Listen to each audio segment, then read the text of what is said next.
He'd had a neck pain, and he went in to have that examined because he suspected it might be a pinched nerve.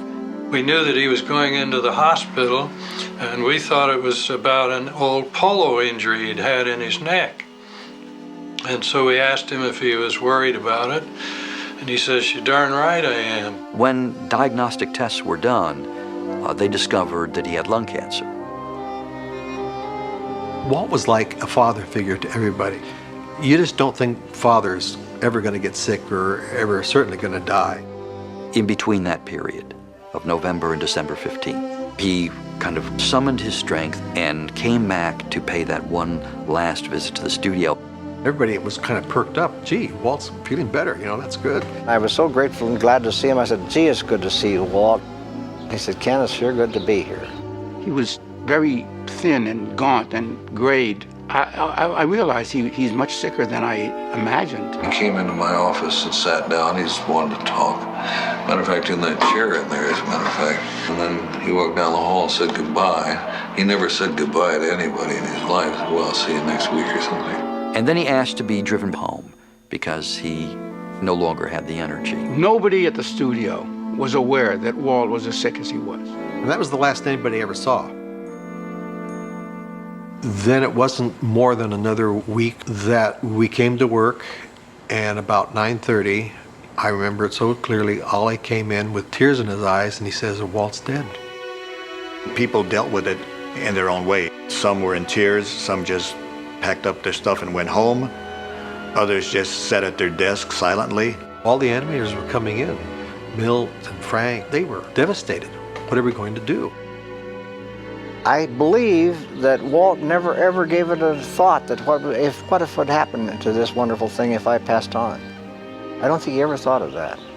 In some ways, Walt's death forced each one of them to become the mature animators that they were by that point. The mantle of animation was really placed on their shoulders.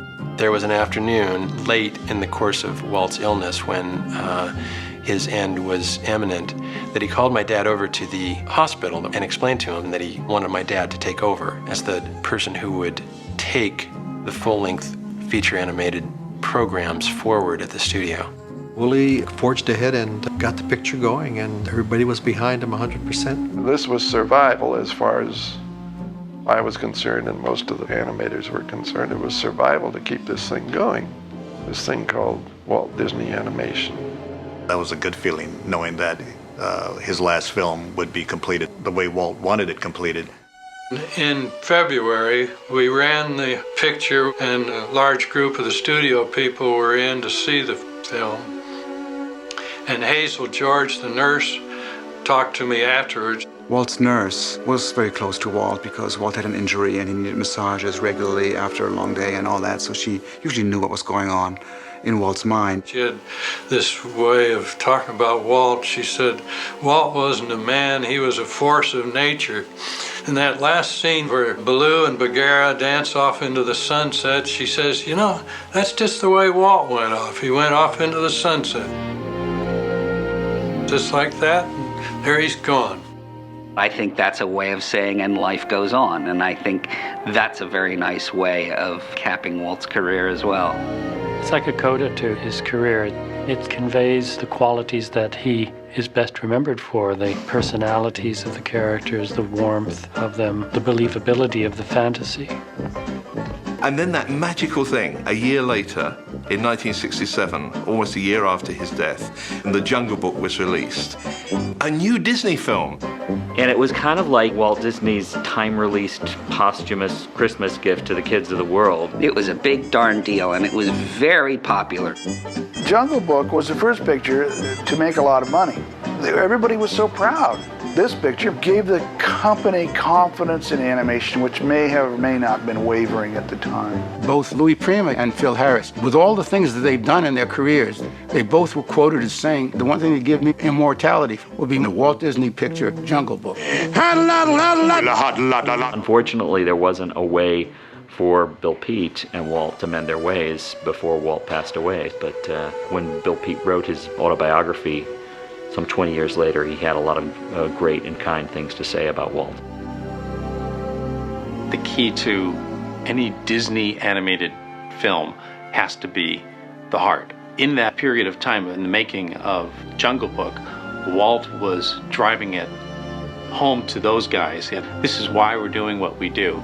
Jungle Book is a distillation of a long, rich friendship between Frank and Ollie, of a loving relationship between Wooly and his son Bruce. It's a distillation of the relationships of people in that studio, the lives they'd lived, the emotions they'd felt, and they found a vehicle that they could really express all these things through. To me, it's very poetic that here at the end of his life, the last picture he worked on, it sort of came full circle of the fun that he had way back in the 30s working on the shorts with the guys he had there. It may even have been the last story meeting that he had with the animators. Because he said to them, "Gee guys, I had forgotten how much fun this is." Look for the bare necessities, the simple bare necessities. Forget about your worries and your strife.